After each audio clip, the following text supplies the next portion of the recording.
بسم الله الرحمن الرحيم.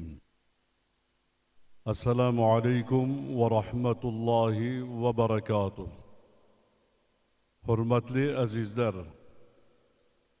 suhbatni boshlashdan oldin yoki xonadon ahllari nomidan siz azizlarni da'vatlarni qabul aylab nikoh to'yiga tashrif buyurgan ekansizlar, hammalaringizga xayr-u maqdam aytishga ijozat bergaysizlar. Alloh taolo barchalaringizni qo'yilgan qadamlaringizga ajr va hasanatlar yozilgan bo'lsin. Bu to'yiga sababchi bo'lgan yoshlarimizga Alloh baxt bersin, saodat bersin. Kelajakda ularga solih farzandlarni bonasib etsin. Diyorimizdagi mashhur qorilarimizdan birlari Abduqodir qori birodarimiz tashrif buyurganlar. Mana yonimda o'tiribdilar. Barchamizga ma'lum, o'sha rahmatulloh qori akamiz bilan birga bular Minor jome masjidida xizmat qiladilar. Suhbatlarni Qur'on tilovati bilan boshlasak, inshaalloh yaxshi bo'ladi. Hurmatli azizlar va qadrli mehmonlar, shu qatorda xizmat qilib turganlar. Tilovati Qur'on bo'lgan paytda xizmatni ham to'xtatamiz, gaplashishni ham, harakatlarni ham to'xtatamiz. Tilovati Qur'ondan so'ng biz suhbat qilganimizda keyin gapirmasdan xizmat qilsa bo'ladi. Ammo Qur'on tilovat bo'lgan paytda hammamiz jim turib quloq solishimiz kerak bo'ladi. Mamnuniyat bilan men navbatni qori birodarimizga beraman. أعوذ بالله من الشيطان الرجيم. بسم الله الرحمن الرحيم. وأنكحوا الأيام منكم والصالحين من عبادكم وإمائكم إن يكونوا فقراء يغنهم الله من فضله والله واسع عليم. وليستعفف الذين لا يجدون نكاحا حتى يغنيهم الله من فضله والذين يبتغون الكتاب مما ملكت أيمانكم فكاتبوهم إن علمتم فيهم خيرا وآتوهم مما لله الذي آتاكم ولا تكرهوا فتياتكم على البغاء إن أردنا تحصنا لتبتغوا عرض الحياة الدنيا ومن يكرههن فإن الله من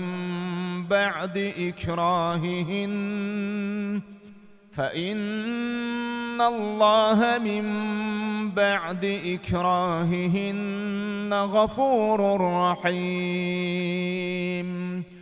ولقد أنزلنا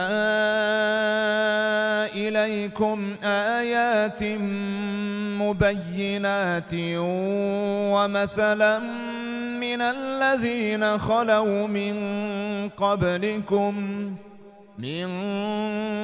قبلكم وموعظة للمتقين.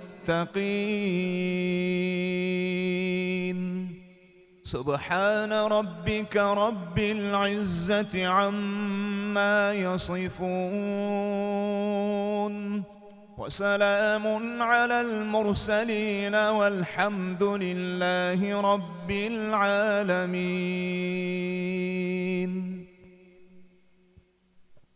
Allohdan iltijo qilaylik. Ushbu tilovat bo'lgan oyatlarning hurmati ila sohibi to'ylarni qilinayotgan bu nikoh to'ylarini xayr va muborakbod aylagin. sababchi bo'lgan 2 yoshga baxtu saodat ato aylab, payg'ambarimiz sollallohu alayhi vasallam bilan Xadija onamizning odob va axloq va muhabbatlaridan ularga ato aylab, kelajakda ota onaga, bobo va ajdodiga munosib, vatanga, islomiga xizmat qiladigan va rahmat keltiradigan solih va soliha farzandlarni ularga ato aylagin. Shu qatorda ushbu xursandchilik kunlarida hosil bo'lgan savoblari bilan ota avlod, ona avlod, bobo ajdodlardan hamma umidvorlarni ham ruhlarini shod aylagin. Qabrlarini pur nur munavvar, yotgan joylarini jannat bog'laridan qilgin. Allohumma taqabbal minna innaka antas samiul alim. Allohumma ighfir zunubana. Allohumma astur uyubana.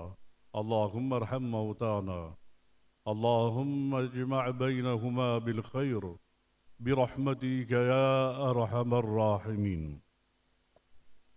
الحمد لله رب العالمين والعاقبة للمتقين والصلاة والسلام على أشرف الأنبياء والمرسلين. أما بعد، السلام عليكم ورحمة الله وبركاته. محترم azizlar, yana bir bor sohibi to'ylarni da'vatlarini qabul aylab, bu nikoh to'yiga tashrif buyurgan ekansizlar.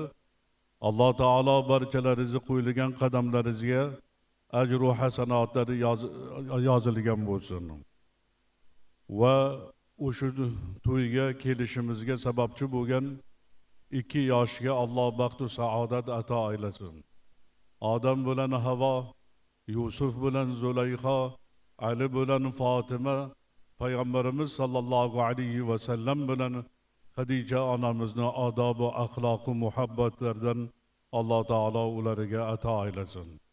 Kelajakda ota onasiga munosib, vataniga, islomiga xizmat qiladigan va rahmat keltiradigan solih va soliha farzandlarni ularga ato aylasin.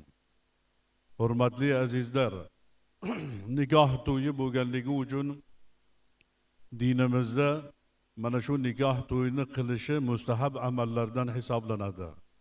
Ammo bitta sharti bor. Mana shu garchanki xayrli ish bo'lsa ham, garchanki dinimizda ruxsat bergan bo'lsa ham, mustahab amalga kirsa ham, bunda ham ki haddan tashqari isrofga yo'l qo'ymaslik kerak ekan.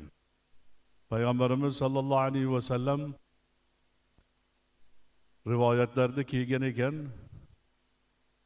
to'ylardan bir to'ylarni agar eslaydigan bo'lsak, hattoki o'sha marosimida, to'ylarda bir non ham, go'sht ham qo'ymagan ekanlar.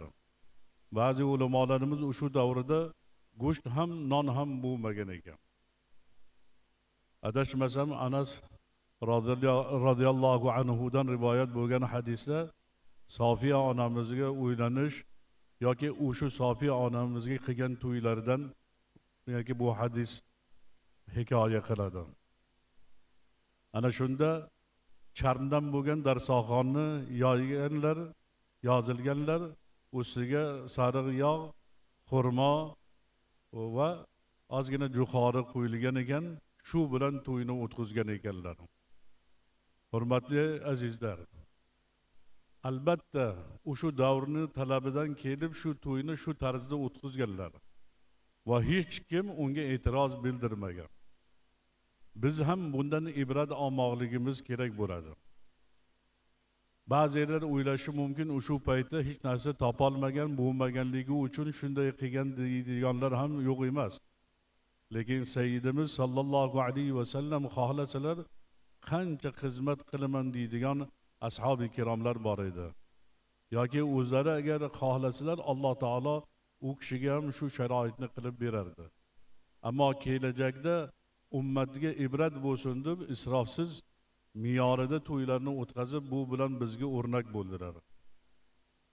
Shu zotdan yana rivoyat bo'lgan muborak hadislarda Rasulimiz sallallohu alayhi vasallam shu sahoba aytadilarki, Zaynab onamizning to'ylaridek katta bir to'y qilganlarni biz ko'rmadik. u to'y kattaligi qanday bo'lgan? Bir qo'y miqdorida bunga to'y bergan ekanlar.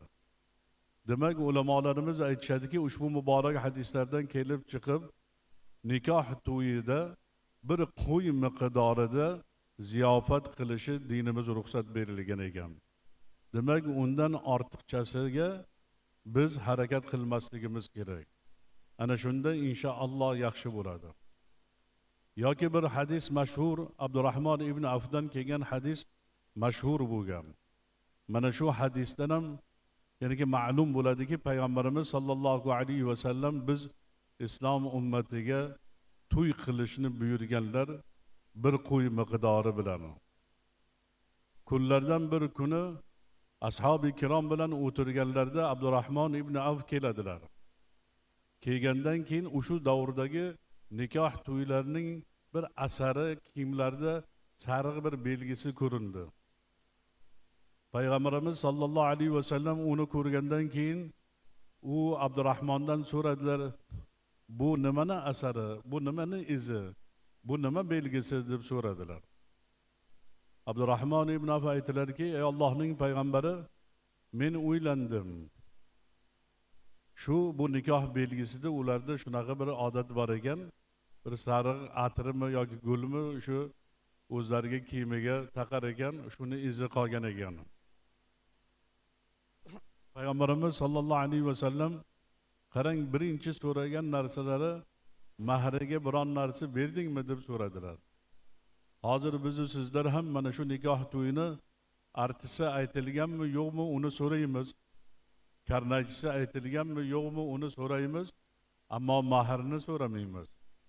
Holbuki mahrni buni aksar ulamolarimiz farz degan.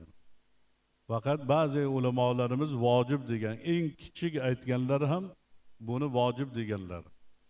Hattoki mahrni isdan chiqarsa yoki ilmsizlikdan o'sha belgilanmasa ham keyinchalik mahrni berishi shart va zarurdir.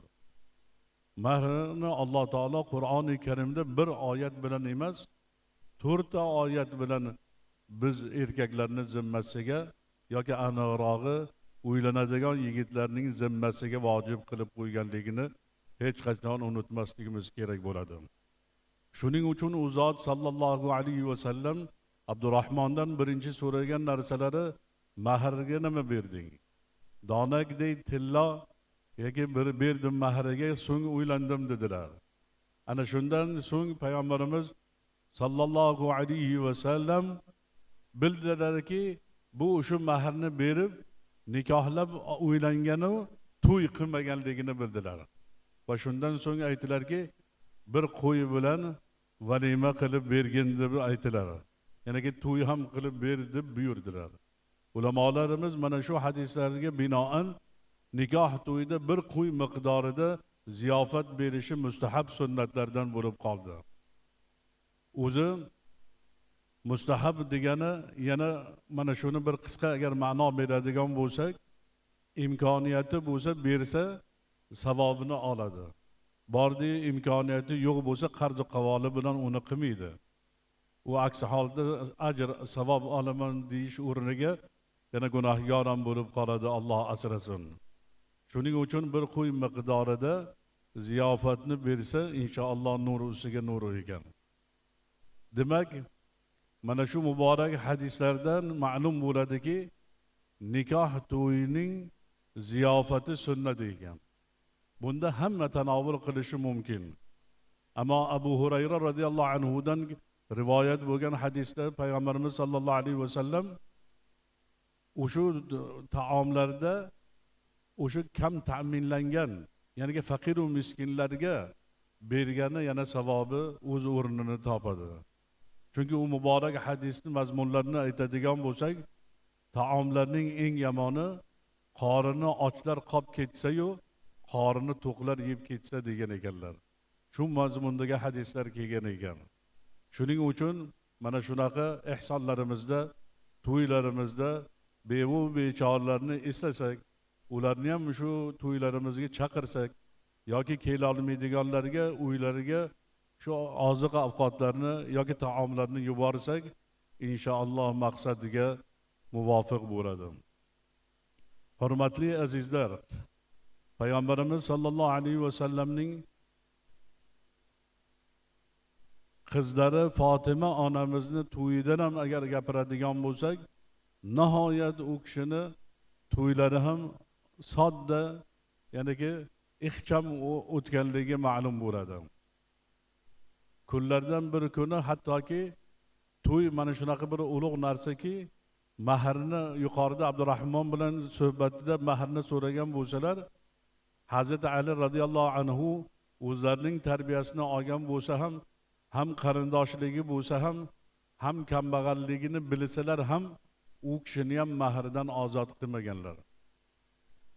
Ana shu sovchiligi kelganlarida Rasululloh sollallohu alayhi vasallamning huzurida o'tirganlarida sekin Hazrati Ali radhiyallohu anhu aytgan ekanlarki, yoki aniqrog'i ba'zi ulamolar aytadilarki, Rasulullohni huzurida o'tirganlarida nihoyat uyalib gapira olmay turgan paytida sali ochilishi uchun, gapirishga yo'l ochib berishi uchun Rasuli akram sallallohu alayhi vasallam Abu Talibning o'g'li Ali ne uchun kelibdilar degan so'zlar bilan so'zni boshlagan ekanlar. Hazrati Ali radhiyallohu anhu shunda aytgan ekanlarki, Abu Talibning o'g'li Ali, yoki radhiyallohu anhu deymiz biz, hop Muhammad sallallohu alayhi vasallamning qizlari Fatimani so'rab kelibdilar degan ekanlar. Ertasi yana bu voqeadan keyin ertasi sal yaqinroq yoki o'sha suhbatdan keyin mahriga nima berasan deb so'raganda hech narsam yo'q degan ekanlar. Ba'zi rivoyatlarda ertasi kelib Rasulullohga yaqin turib, meni mahriga beradigan hech narsam yo'q, o'sha sovuting qani deb so'ragan ekanlar. Rasululloh sallallohu alayhi vasallam ozod qilmadilar. O'zimda turibdi, uyda dedilar. Shuni olib kelib ber degan ekanlar. Olib kelganda shoyatki men o'zim mana shu joyda mana shu muborak hadislardan kelib chiqib aytamizki, kim ochdi savdo shoyatki shunda boshlagan bo'lsa kerak. Ba'zi rivoyatlarda buni kim oladi deb ana shunda savdoga qo'yganda atrofdagi ashabi kiromlardan olgan ekanlar. Yana boshqa bir rivoyatida bu go'yoki bozorga olib chiqib sotuvda turganda Hazrati Usmon radhiyallohu anhu kelib ko'radilar. Bu voqeani ko'rganda nima qilyapsiz deganda, mana shuni Rasulullohning qizlari Fotimaga o'ylanyapman, buni sotib mahriga bermoqchiman deganda, Hazrati Usmon radhiyallohu anhu o'zlari 400 o'sha zamondagi pul bilan yoki 450 ga olgan ekanlar. Qarang, chunki bo'lajak bojalarida Hazrati Usmon radhiyallohu anhuni nima uchun Zinnurayn deydi? Ikkita nur egasi. Rasululloh sallallohu alayhi vasallamning qizlariga uylanganlar. Albatta dinimizda buni ruxsat bergan, vafotidan keyin keyingisiga uylanganlar. Shuning uchun ikkita nur sohibi deyiladi. Hozirgi bojalarga o'xshab emas, balki xursand bo'lganlarki, Ali menga boji bo'ladi, shuning uchun yordam qilganlar. Ana hozirgi bojalar ham bundan ham ibrat olishlari kerak bu muborak hadislardan. So'ng qarang, odobni qarang. Bu farosatli boja mana shunday bo'ladi. Keyin mana pulni berib uni olib ketayotganda ketdilarda bozorni ba'zi rivoyatlarda aytishi bo'yicha bozorni tashqarida kutib turgan ekanlar. Bozorni tashqarisida kutib turgan paytlarida Hazrati Ali radhiyallohu anhu keladilar. Shunda o'sha olgan narsalar savotlarni ham, chunki Hazrati Alining eng hech kimda yo'q, uni o'sha janglarda kiyardilarda, u kishi uchun zarur edi. O'zlarining hozirgi zamon tili bilan aytadigan bo'lsak, o'lchov yoki razmeri o'zlariga mos edi. Shunda chiqayotganda Hazrati Aliga bu mendan sizga to'yoni deb berdilar. Demak, chin ko'ngil bilan to'yoni bersa ham bo'ladi. Mana bojalar o'rtasida qanday mehr oqibat borligini ushbu muborak hadislarda, rivoyatlardan bilib olsak bo'ladi. Mana Hazrati Alini mana shu tarzda yana to'ylari bo'lgan. O'zlarida hech narsa yo'qligi uchun Sa'd ibn Muoz adashmasam bir qo'y menda bor deb bir qo'chqor qo'y bo'lgan ekan. Ana shuni olib keltirib bergan ekanlar. Ansoriylar bir qanchalari jo'xorini yanaga yig'ib olib kelgan ekanlar. Shu bilan to'y ziyofati shu tarzda o'tgan ekan, hurmatli azizlar.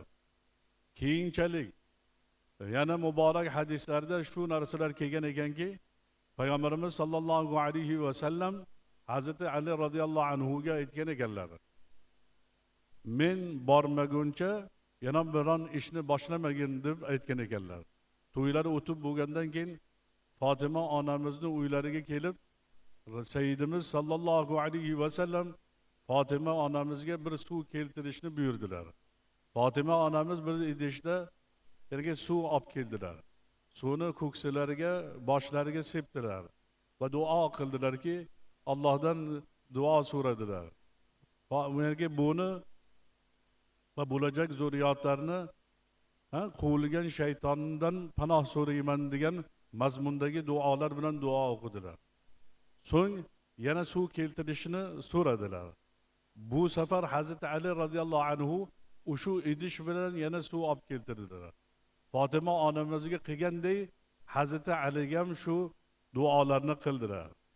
So'ng roviylar aytishlari bo'yicha Qul a'udhu bi robbil falaq bilan Qul a'udhu bi robbin nasni o'qib, ana undan keyin ularga Allohdan baraka so'rab, endi oilangizni huzuriga Allohning nomi bilan yana bismillah bilan kiring deb izn berdilar va ruxsat berdilar. Bu muborak hadislarni bejiz biz aytmayapmiz. Har biridan ibrat olmog'imiz kerak bo'ladi, hurmatli azizlar. Rasululloh sallallohu alayhi va sallam keyinchalik Hazrati Ali radhiyallohu anhu muborak hadislarda aytadilarki, u zot ham sallallohu alayhi va sallam bir mato bergan ekanlar.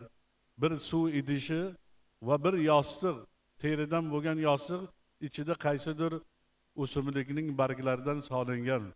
Mana ana shuni Fatima onamizga berganlar. Jannatning sayyidasiga berilgan, nima deymiz hozir bizda sep deydi, boshqa deydi va hokazolar deydi. Mana shu asnoda Fatima onamizga to'yda bergan narsalari shundan iborat ekanligini hech qachon unutmasligimiz kerak. Va qizlarimizga ham, ayollarimizga ham yetkazaylik. Ey, jannatning sayyidasi ham mana shu narsa bilan to'yi o'tgan. Sen muncha 40 tadan 100 tadan kiyimlarni nima qilasan?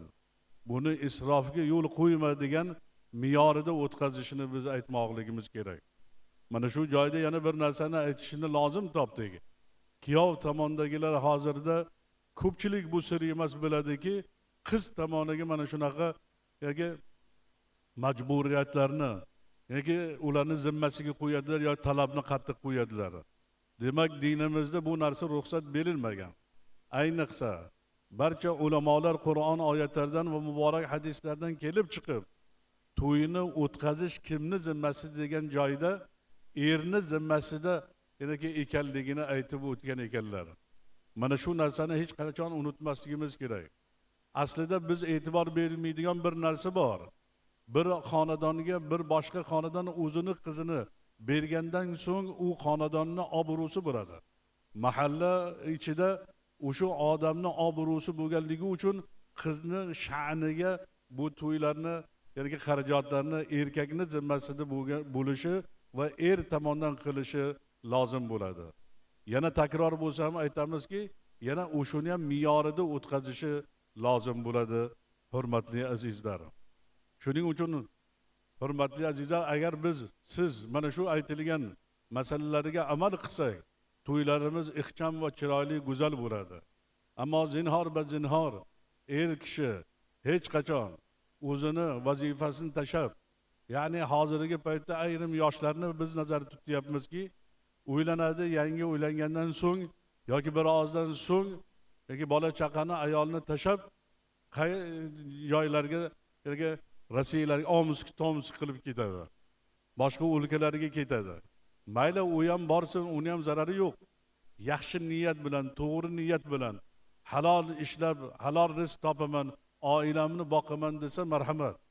Lekin eng kamida 4 oy yo hech bo'lmaganda 6 oyda bir oilasidan xabar olsin. Mana shu narsani farzandlarimizga ta'lim berishimiz kerak. Yo o'zing bilan olib borasan, yo tez kelib xabar olasan. Chunki kuni kecha biz mana shu tumanimizdagi ajrimlar komissiyasi turgan paytimizda bir oilani ko'ryapmizki, Koreyaga, men ismlarini aytmaymiz, Koreyaga ishga ketgan, bu joyda boshqa ishlar ham bo'lgan. Ana endi mana shu oila xiyonat bo'lgan degan yoki 3 ta bolasi bilan u bilan ajrashmoqda. Mana shunaqa ishlar bo'lmasligi uchun uylangandan keyin oilani qaramog'iga olishi va uni ta'minotini Alloh taolo Qur'oni Karimda ahli va ayolning nafaqasini erning zimmasida farz qilganligini unutmasligi kerak. Hurmatli azizlar, oilani boshqarishini Qur'onning boshqa oyatida erkakni zimmasida qilganligini ham unutmasligimiz kerak. Alloh taolo shu mazmundagi oyatlarda oilani boshqarishni men erkakni zimmasiga vojib qildim deydi. Ulamolar aytadi, ne uchun deganda, erkakni jismonan, aqlan baquvvat bo'lganligi uchun oilani boshqarishni uni zimmasiga men vojib qilib qo'ydim. Chunki yoz bor, qish bor, boshqa, kechasi kunduzi bor. Erkak kishi jismonan, aqlan baquvvat bo'lganligi uchun tashqarida ishlab, moli dunyo halol yo'l bilan topib, oilani boqishi uni zimmasida. O'ziga yarasha xavf va xatarlar borligi uchun ayolni uyda o'tirishi, farzandni tarbiyasi bilan va uy ishlarini idora qilishi bilan mashg'ul bo'lishi tavsiya qilingan, hurmatli azizlar. Shu asnoda ahli ayolning nafaqasi ham erni zimmasida vojib ekanligini hech qachon unutmasligimiz kerak. Alloh ko'rsatmasin, agar non va choy oddiy sodda qilib gapiradigan bo'lsak, non va choyni ta'minlash yoki erkakning zimmasida. Ayol kishi bunga gunohkor bo'lmaydi. Agar uyda nonni, choyni u olib kelib bermasa, uni zimmasida bo'lmaganligi uchun u gunohkor bo'lmaydi.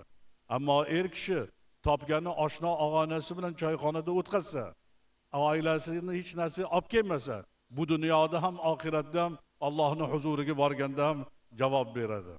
Chunki u shuni oilasini, ahlini, ya'ni xotin, o'g'il qizlarni Alloh taolo inobatga olib uni rizqini berganligini unutmasligi kerak. Er kishi hamma uchun javob beradi. O'sha olgan maoshlari, topgan dunyolari unda oilasining haqqi borligini er zot hech qachon unutmasligi kerak bo'ladi.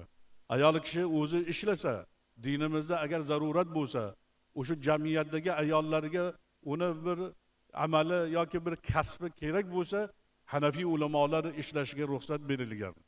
Dinimizda ayollarning ehtiromini, hurmatini joyiga qo'ygan. Bugungi kunda ayniqsa mana shifokorlarga murojaat qilganda, ayrim hozirgi paytda bizga ham o'zicha aql o'rgatadiganlar, bu yoqda shifokor ayol emas ekan, men ayolimni ko'rsatmayman. Uning uchun bu biza qizlarini ham o'qitinglar. Qizlarni o'qitish paytida yerga o'qishiga qo'ymaymiz. Mana keyin bu narsalarni talab qilamiz. Shuning uchun Oysha onamizni eslaylik. Mana dinimizda ilmni o'rganishi farz qilingan ham erkak ham ayolga. Oysha onamiz roziyallohu anha Rasululloh sallallohu alayhi vasallamdan so'ng 52 yil hattoki ulkan sahobalarga ham dinni ta'lim berganlar, ilm o'rgatganlar. Ya'ni ulkan ashabi kiromlarning ulkan sahobalar ayrim tushunmagan narsalarni Oysha onamizdan pardani orqasidan so'raganlar va Oysha onamiz ularga bu masalalarni aytganlar. Dinda ham, savoli javobda ham Oysha onamiz sadoqat bilan xizmat qilganligini ulamolar kitoblarida yozib ketgan ekan. Bunga bir misolni keltirishimiz mumkin. Hozirgi kunda agar bir 5-10 tasi bizdan bir narsani so'rasa, biz bilsak ham bilmasak ham aytaveramiz. Bilmagan narsamizni ayrimlar uni ham o'zicha aytadi, bir xatoga keyin yo'l qo'ygan bo'ladi. Sababi obro'm ketmasin.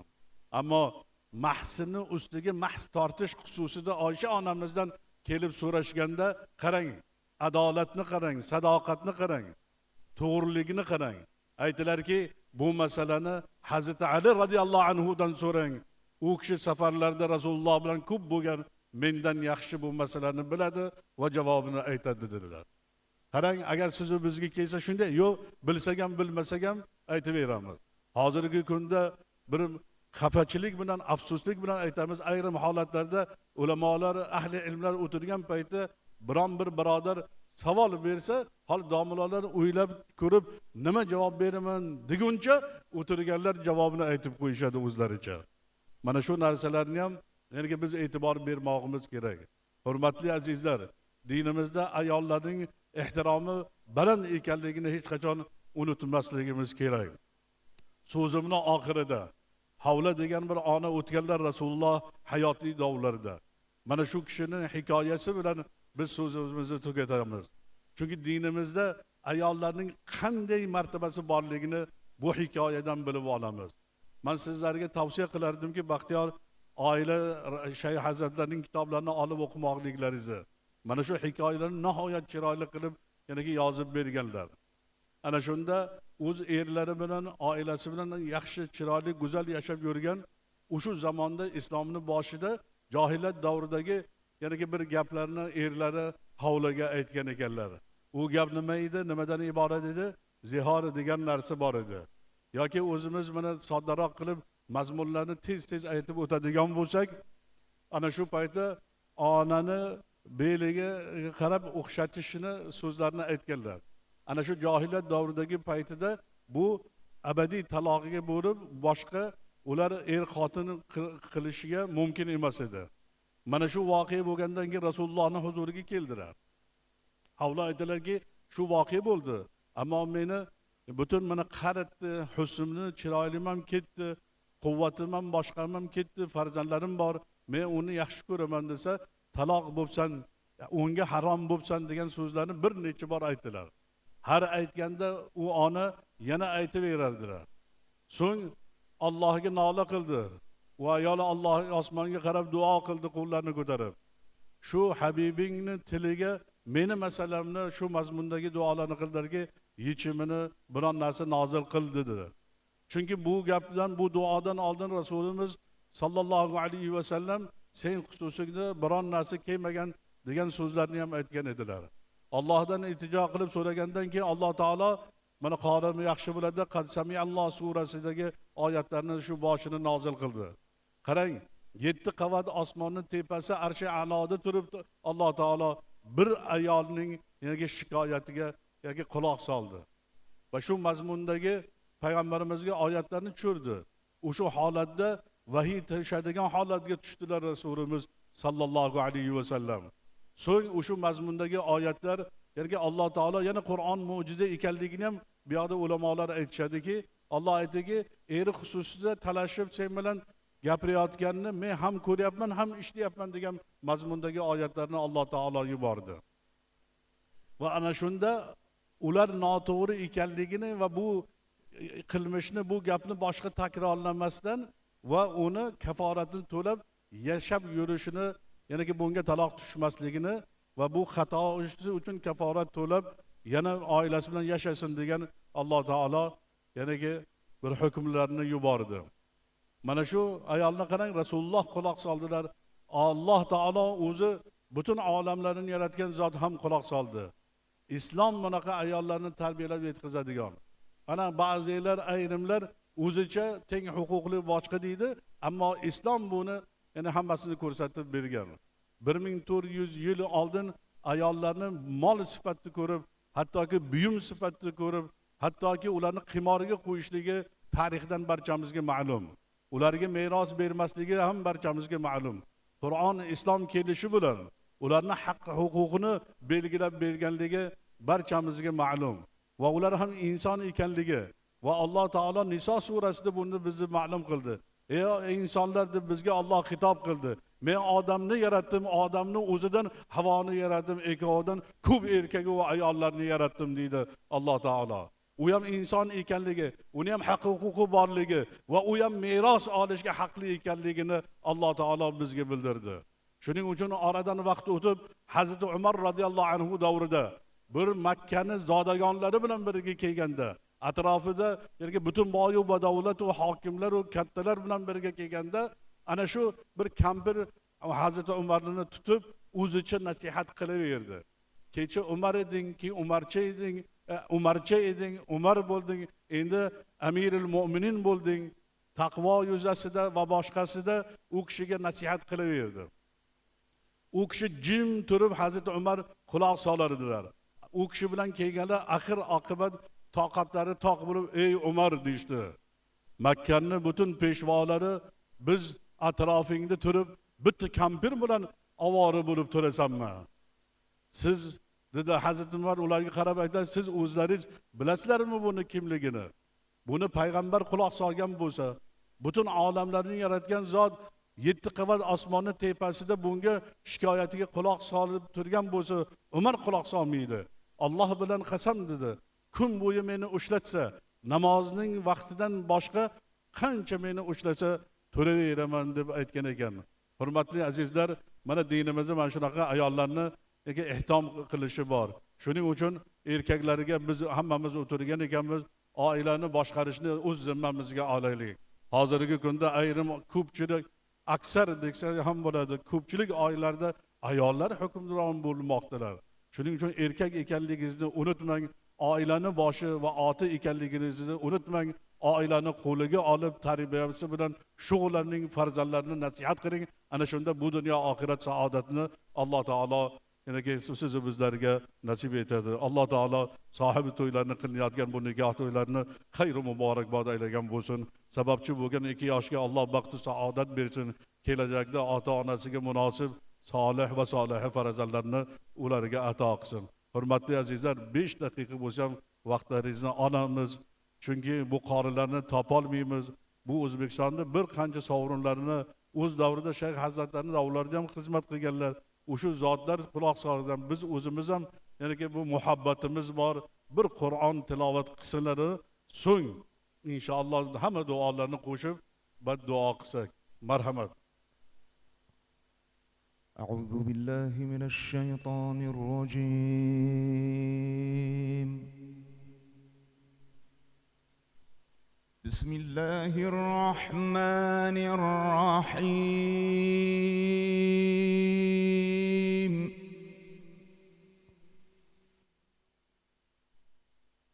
لقد كان لكم في رسول الله أسوة حسنة لمن كان يرجو الله واليوم الآخر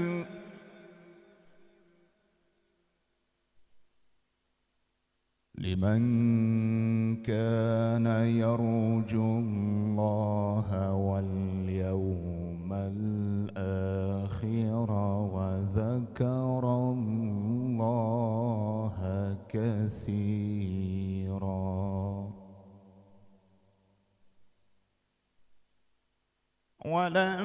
ولما رأى المؤمنون الأحزاب قالوا هذا ما وعدنا الله ورسوله وصدق الله ورسوله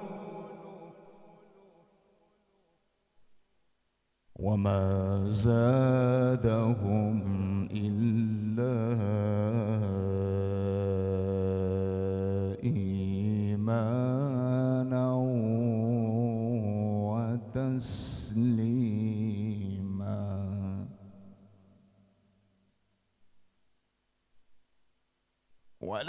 ولما رأى المؤمنون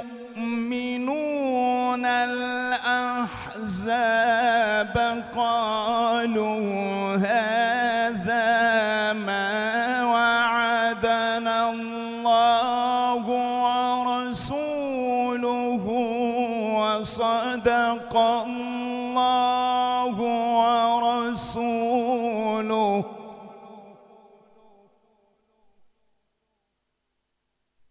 وما زادهم إلا إيمانا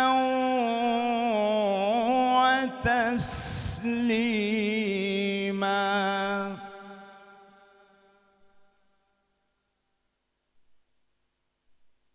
من المؤمنين رجال صدقوا ما عاهدوا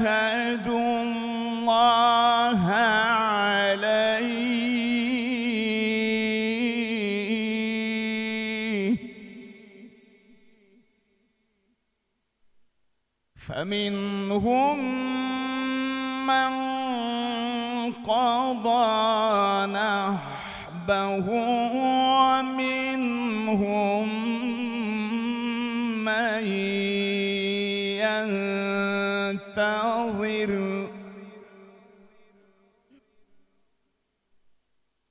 وما بدلوا تبديلا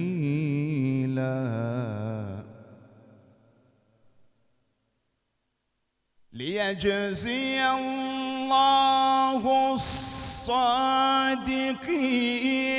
بصدقهم ويعذب المنافقين إن شاء أو يتوب عليهم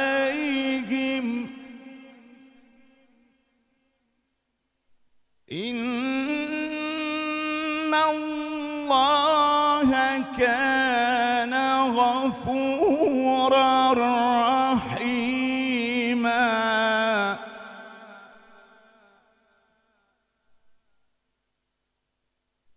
إن الله كان غفورا رحيما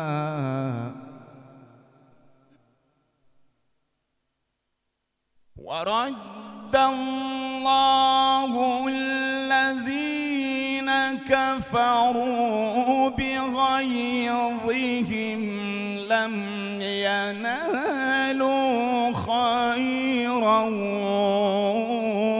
وكفى الله المؤمنين القتال وكان الله قويا عزيزا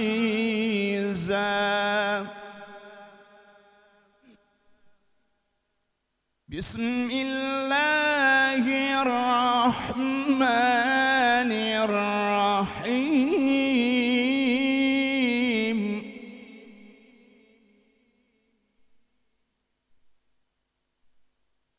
إنا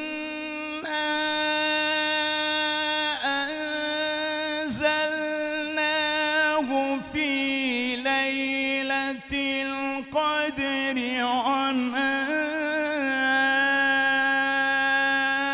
أدراك ما ليلة القدر ليلة القدر خير من 1000 شهر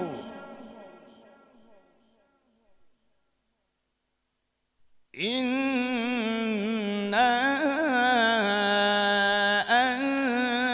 أنزلناه في ليلة القدر وما أدراك ما ليلة القدر ليلة القدر خير من 1000 شهر تنزل الملائكة والروح فيها بإذن ربهم من كل أمر سلام هي حتى مطلع الفجر بسم الله الرحمن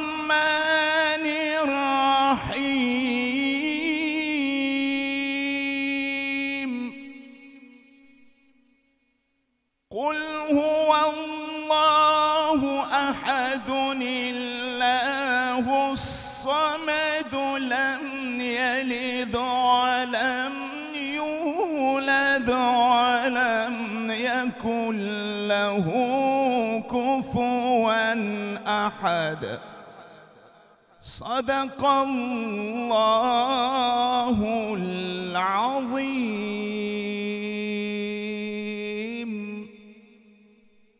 سبحان ربك رب العزة عما يصفون وسلام على المرسلين والحمد لله رب العالمين.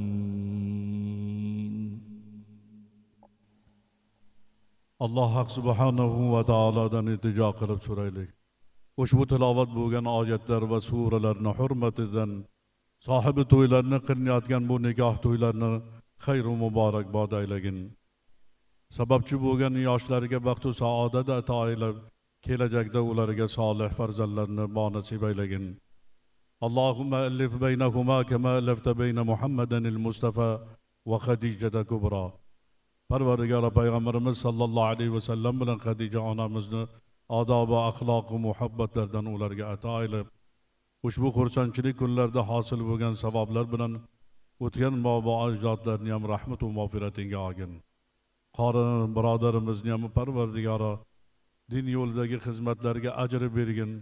Qorilarimiz yaxshi ko'rgan narsasi hifz bo'ladi, hifzlarni yana ham ziyoda aylab, sizlardan, bizlardan va siz va bizlarning zurriyotlarimizdan ham ahli ilmlar, hofizi Qur'onlar chiqishini Alloh nasib aylasin. Ushbu oyatlar, suralarning hurmatidan yurtimizni, xalqimizni va yurtboshimizni panohingda asragin. Va sallallohu ta'ala ala sayyidina va nabiyina Muhammad. Allohu akbar. Xush kelibsizlar. Alloh taolo hammalaringizni panohida asrasin. Toshkentdan kelgan qorilarimiz bilan kelgan mehmonlar hamda imom domlalarimiz, Jizzax viloyatidan, Toshkentdan kelgan mehmonlar hammalaringizni Alloh taolo xayr va maqdam qadamlaringizga ajr va hasanatlar yozilgan bo'lsin. Xonadonlaringizda tinchlik, xotirjamlikni ato qilsin. Mana bu vaqtlaringizga, soatlaringizga rozi bo'lasizlar. Bu Qur'on oyatlar mana qalblarimizni junbushga keltirdi. Yana ham bu qorilarimizni Alloh panohida asrasin. Xizmat qilganlarga ham Alloh ajr savoblardan nasib etsin. Allohu akbar. Oshga marhamat. Taomni yeb bo'lgandan keyin har kim o'zini darsoxona atrofida yoshlarga baxt bersin deb turib ketaveradi, xudo xohlasa.